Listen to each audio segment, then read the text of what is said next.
In the Civil War, many soldiers from both the Union and Confederacy were captured by the opposite side. These soldiers were taken to prison camps.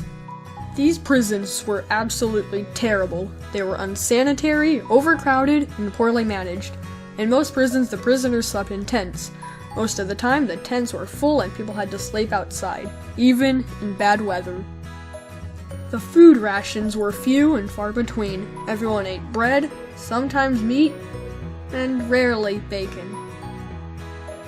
All the camps were unsanitary, and diseases like anemia and scurvy were rampant everywhere. Lots of prisoners were very dirty due to lack of baths and stuff.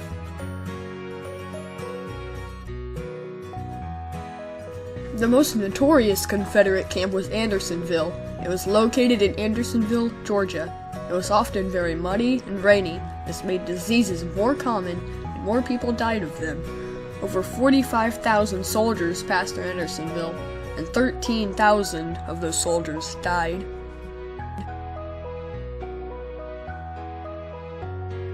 The favorite pastime of prisoners was escaping. Tunneling was the most used method, but of course, the majority of escape attempts failed.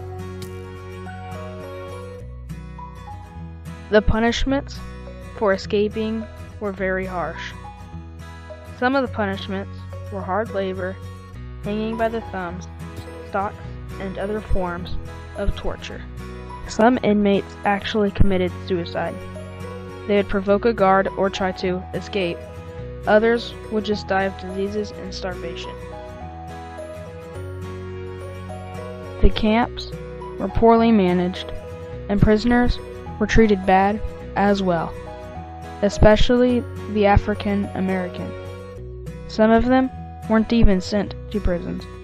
They could have been executed or went right back to slavery, whether they were free or not.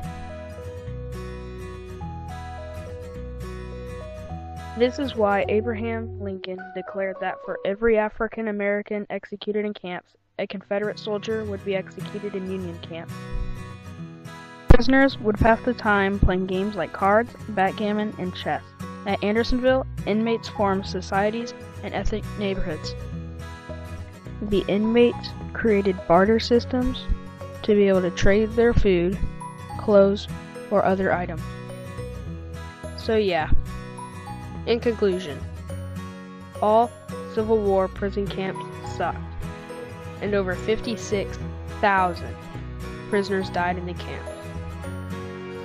Many people tried to escape. They failed, and they were therefore punished.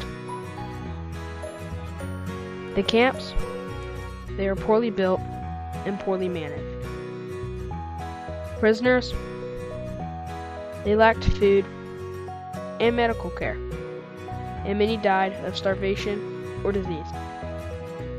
What can we learn from all of this? Despite having to go through all these hardships, most prisoners, they fought through it to one day hopefully keep fighting for what they believed in.